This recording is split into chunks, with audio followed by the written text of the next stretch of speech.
Ano ba yan? Ang dami-dami ko namang susulatin. Nakakapagod.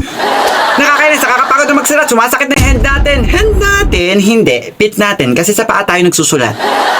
Anong gagawin natin? Ang dami-dami nito. Baka matanda na tayo. Hindi pa tayo tapos sa ending. Ending? Hindi. Welding.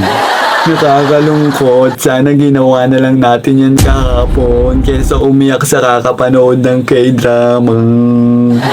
Naku, naalala ko na dapat ginawa na natin yan kagahapon. Nakalimutan lang natin. Nakakaingit naman yung iba. Bilis-bilis magsulat kahit hindi mabasa. At least makapasa. Iyon, nakakadiri. Pinagpapawisan ng malala yung kamay natin. It's not giving, girl, with a hand. Nakakatakot kung di tayo magsusulat. Baka yung grade natin matapos na rin. Nakaka-boring naman. Sana matapos na tayo sa pagsusulat para makapag-beauty sleep na tayo. Beauty sleep? Hindi. Monster sleep. Kaya di ko na alam kung saan pupunta yung sulat natin. Hindi na sa pantay-pantay. To the moon. Guys, kaya natin to. Matatapos rin tayo kasi marami pa tayong dreams, mission, and stress in life. Kaya fighting lang.